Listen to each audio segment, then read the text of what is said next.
وزیراعظم شہباز شریف کہتے ہیں کہ خطے کی صورتحال غیر یقینی ہے، ہر ممکنہ چیلنج سے نمٹنے کے لیے ہم مکمل طور پر تیار ہیں۔ خطے میں کشیدگی بڑھنے سے ملکی معیشت متاثر ہونے کا خدشہ ہے۔ ملکی معیشت پر اثرات کے جائزہ اجلاس میں گفتگو کرتے ہوئے وزیراعظم شہباز شریف نے کہا کہ اللہ تعالیٰ کے فضل سے ملکی معیشت مستحکم ہے، ضرورت پڑنے پر بروقت اقدامات کے لیے جامع لائحہ عمل بھی مرتب کیا جائے گا، اور سادگی مہم میں عوام نے بھرپور ساتھ دیا۔ اس طرز پر کفایت شعاری کو قومی سطح پر اپنانا ہوگا۔ بروقت اور مؤثر حکمت عملی سے ایندھن کی فراہمی کی صورتحال کا بہترین انداز میں انتظام کیا گیا۔ چلیں تو ساری صورتحال پر بات کر لیتے ہیں۔ مشیر وزارت خزانہ خرم شہزاد نے ہمیں جوائن کیا ہے۔ Thank you so much Khurram for joining اس۔ بتائیے گا، اسی خبر سے بات کر لیتے ہیں کہ وزیراعظم شہباز شریف کہتے ہیں کہ خطے کی صورتحال، اور سب کو پتا ہے اس وقت جو حالات ہیں، جو بیانات ہیں، جو حملے ہو رہے ہیں، غیر یقینی کی صورتحال ہے وہاں پہ، اور ہر طرح کے چیلنج سامنے آ سکتا ہے۔ تو کیا ہماری جو تیاری ہے ہر ممکنہ چیلنج سے نمٹنے کے لیے مکمل ہے؟ کن اقدامات پر اسپیشلی اس وقت غور کیا گیا ہے جن کی طرف وزیراعظم اشارہ کر رہے ہیں؟ جی السلام علیکم، بہت شکریہ مجھے پروگرام میں لینے کے لیے، سائم اینڈ صدف آپ دونوں کا۔ بالکل دیکھیں ایک اچھی بات کیا ہے صدف، جو آپ نے سوال کیا ہے کہ کیا ہماری تیاری ہے یا نہیں ہے۔ پہلے تو میں یہ کہوں گا کہ انشاءاللہ یہ جو مسئلہ ہے یہ جلد سیٹل ڈاؤن ہو جائے گا۔ کوششیں پاکستان کی دوبارہ سے بہت زیادہ جو ہے ایکٹیو ہیں، بہت زیادہ پاکستان اس میں پیش ہے۔ آپ نے دیکھا ہے کہ جو یو ایس کانگریس مین جسے کہا جاتا ہے، ان میں سے آج صبح بھی ایک بیان آیا کہ پاکستان کی کاوشیں بھرپور ہیں اور ابھی بھی ہو رہی ہیں تاکہ یہ جنگ دوبارہ جو اس میں ایکسچینج آف فائرز شروع ہوئے ہیں، یہ دوبارہ یہ مسئلے شروع ہوا ہے، اس کو سیٹل ڈاؤن کیا جائے اور جو ہے ڈپلومیسی کا جو دامن ہے وہ نہ چھوڑا جائے۔ تو میرے خیال میں انشاءاللہ وی آر ہوپ فل کہ ہم دوبارہ سے اس کو سیٹل ڈاؤن کرنے میں کامیاب ہوں گے، اور کوششیں پوری ہیں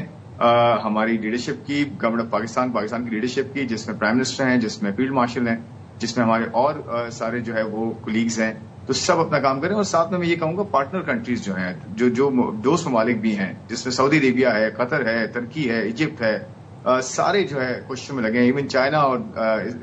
باقی بڑے کنٹریز کی بھی بات کر لیں۔ سب کی کوشش یہی ہے کہ یہ سیٹل ڈاؤن ہو، کیونکہ جنگ کسی کے حق میں نہیں ہے، نہ یو ایس کے، نہ ایران کے، نہ کسی بھی ریجنل جو ہے وہ کنٹری کے حساب سے۔ خاص کر پاکستان کے لیے بہت بڑی اپرچونٹی بھی ہے یہ، اور آف کورس اس کا امپیکٹ بھی آتا ہے۔ اور دیکھیں جو آپ نے بات کی کہ کیا ہم تیار ہیں، بالکل انشاءاللہ ہم تیار ہیں، کیونکہ دیکھیں ایک ہمارے پاس ایک ٹیمپلیٹ آ چکا ہے۔ ہم اس سے 3-4 مہینے گزرے ہیں، اور اس گزرنے کے درمیان بہت ساری چیزیں نئی ڈیولپ ہوئی ہیں، اس میں میکینزمز ڈیولپ ہوئے ہیں، اس کے اندر کس طرح سے اس جو ہے طبقے کو سپورٹ دینی ہے جو ڈیزرو کرتا ہے، کیسے قیمتوں کا اتار چڑھاؤ ہو، کیسے جو ہے اسے فسکل سائڈ پہ، خرچوں کی سائڈ پہ دیکھا جائے، یہ سب چیزیں ہم کر چکے ہیں۔ اور دیکھیں پہلے فائنانس منسٹر کے انڈر جو ہے ایک پیٹرولیم کمیٹی تھی، جس نے بٹ بائی بٹ ایک چیز کا حساب لگایا کہ کہاں سے کس طرح سپلائی ارینج ہو سکتی ہے، اور انفیکٹ 3 ہفتے سے بڑھا کے ہم 4-4.5 ہفتے 5 ہفتے کے پاس لے گئے تھے اپنی جو سپلائی ہے ہماری، اور جو کہتے ہیں کہ جی آپ کے پاس ریزرو ہیں، کمرشل ریزرو۔ اچھی بات یہ ہوئی کہ اب اسٹریٹجک ریزرو بلڈ ہونا شروع، اس پہ کام ہونا شروع ہو گیا ہے۔ پھر فنڈ کا سیٹ اپ ہو گیا ہے کہ سپورٹ فنڈ بھی ہونا چاہیے۔ پھر یہ بھی اب بات ہو رہی ہے کہ کس طرح ہم ڈیلی بیسس پہ پرائس چینجز دے سکتے ہیں، جس سے ایک ہفتے کے بعد ایک بڑا امپیکٹ نہیں پڑتا ہے، خاص طر اس سینیریو میں جب قیمتیں بہت زیادہ اوپر نیچے ہو رہی ہیں۔ تو اس سینیریو میں اگر آپ ہفتے کا ٹائم لگاتے ہیں یا 15 دن کا ٹائم لگاتے ہیں تو اس کا امپیکٹ بہت زیادہ ہوتا ہے۔ تو وہ ڈیلی بیسس پہ بھی یہ ایک تجویز ہے کہ جی ڈیلی بیسس پہ اگر پرائسز چینج ہو تو اس کا امپیکٹ اتنا نظر نہیں آتا، نہ فیل ہوتا ہے اس طرح سے۔ تو میں یہی بات آپ جاننا چاہ رہا تھا، میں بڑا بے صبری سے انتظار کر رہا تھا کہ اس حوالے سے بات ہو، کیونکہ اب آج کل ایک بڑی ڈیبیٹ چل رہی ہے، خبر بھی بازگشت میں ہے، آپ اس خبر کی تصدیق کر رہے ہیں کہ کیا اب پیٹرولیم پرائسز کا جو تعین ہے وہ ہفتہ وار نہیں ہوگا، وہ یومیہ ہوگا، اور اگر ڈیلی ایسے کسی میکینزم پہ غور کیا جا رہا ہے تو اس کا کیا پروسیس ہوگا؟ دیکھیں یہ دنیا میں بہت کنٹریز میں یہ فالو بھی کیا جاتا ہے، اور اس میں دیکھیں یہ ڈائنامکس ہوتے ہیں، یہ ہر کنٹری کے اپنے خد و خال ہوتے ہیں، اپنے میکینزمز ہوتے ہیں، اپنی نیڈ ہوتی ہے کہ اس کا پورا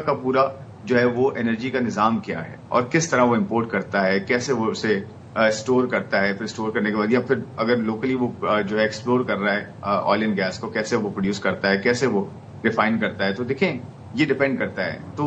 ہمارے حساب سے اب دیکھیں ایک اچھی چیز یہ ہوئی تھی کہ پہلے 30 دنوں میں آپ کو یاد ہوگا کئی سال پہلے 30 دنوں کے بعد جو ہے نا پرائسز چینج ہوتی تھی، پھر وہ 15 دن پہ کی گئیں، پھر وہ ایک ہفتے پہ کی گئی اس جنگ کے دوران. اور اس کی دیکھیں ایک وجہ یہ ہوتی ہے جیسے میں نے کہا کہ اگر قیمتیں بہت زیادہ چینج ہو رہی ہوں تو اگر آپ ایک ہفتے کا ٹائم لے لیں گے تو اس کا امپیکٹ بہت بڑا ہوگا. آپ کو یاد ہے 55 روپے کا امپیکٹ آیا تھا ایک ساتھ, پھر اس کے بعد مزید بڑھائی گئی تھی, پھر جب نیچے کی گئی 74 روپیہ نیچے بھی کی گئی, 157 روپیہ ٹوٹل قیمتیں نیچے کی گئی تھیں. آپ کو پتا ہے 35% پیٹرول نیچے کیا گیا اور 41% ڈیزل نیچے کیا گیا اپنے ہائی سے. تو یہ جو بڑے امپیکٹس ہوتے ہیں نا, یہ انڈسٹری کے لیے بھی ٹھیک نہیں ہوتے اور صارف کے لیے بھی ٹھیک نہیں ہوتے. اس لیے ڈیلی بیسس پہ اگر چینجز آتی ہیں تو وہ انڈسٹری کے لیے بھی اچھا ہوتا ہے. اور دیکھیں ہارڈنگ ہونا اس میں کم ہو جاتا ہے, اس میں ذخیرہ اندوزی کم ہو جاتی ہے کہ روز پرائسز چینج ہو رہی ہیں, ایک ہفتے کے بعد اگر ہوتی ہیں یا آپ کو پتا ہے پرائسز بہت زیادہ اوپر نیچے ہو رہی ہیں یہ جنگ کی وجہ سے, تو اگر قیمتیں بڑھ رہی ہوں تو پھر پیٹرول پمپ پہ لائنیں لگنا شروع ہو جاتی ہیں. جس دن بڑھ رہی ہوتی ہیں اس سے پہلے آپ دیکھیں کتنا رش ہوتا ہے کہ جی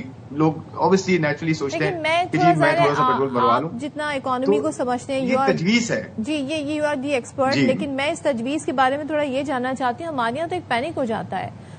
جیسے یہ پتا چلتا ہے جی آج پیٹرولیم پرائسز بڑھنے ہیں یا اس میں رد و بدل بھی ہونا ہے, ہم دیکھتے ہیں لائن لگ جاتی ہے اور پھر وہ پہلے سے ہی پیٹرول پمپس بند کر کے بیٹھ جاتے ہیں. یہ جو کیوٹک سچویشن ہوتی ہے اس کے لیے کیا آپ نے سولوشن نکالا ہے؟ کیونکہ انسرٹنٹی تو ہوگی اور انسرٹنٹی تو پھر ساری چیزوں کو افیکٹ کرتی ہے, ایک عام انڈیویجول سے لے کے آپ کی معیشت کو بھی امپیکٹ کرتی ہے. بالکل صدف, دیکھیں میں اسی طرف ہی بتا رہا تھا میں کہ یہ جو ڈیلی بیسس کا چینج ہوتا ہے نا, جب اس طرح کی صورتحال ہوتی ہے کہ آپ کے پاس ایک ہفتے کے بعد ایک بہت بڑا چینج آنے والا ہو, خاص کر جب قیمتیں بڑھائی جاتی ہیں یا بڑھتی ہیں انٹرنیشنل مارکیٹ میں, اور یہ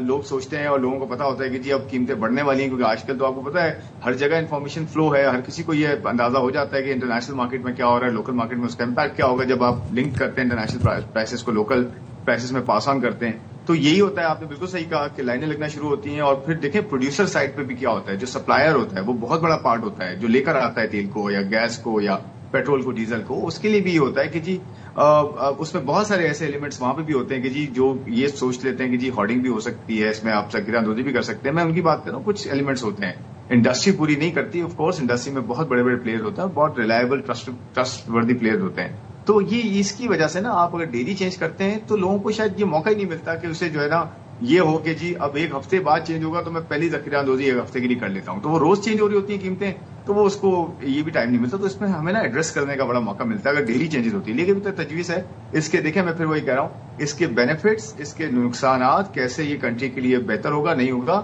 اور جو بہتر ہوگا نیٹ بیسس پہ وہ کیا جائے گا. ماڈل ٹو فالو یا یہ جسٹ ہم ایکسپیریمنٹ کرنے جا رہے ہیں؟ نہیں, آپ ڈیولپ مارکیٹس میں دیکھ لیں, یو ایس مارکیٹ میں دیکھ لیں, دوسری مارکیٹس میں دیکھ لیں, بہت مارکیٹ میں ڈیلی بیسس پہ چینج ہوتی ہے. اور نہ صرف یہ صدف ڈیلی بیسس پہ چینج ہوتی ہیں بلکہ ہر ریجن میں, ہر سٹی میں, ہر ضلع میں قیمتیں چینج ہوتی ہیں. Petrol pump to petrol pump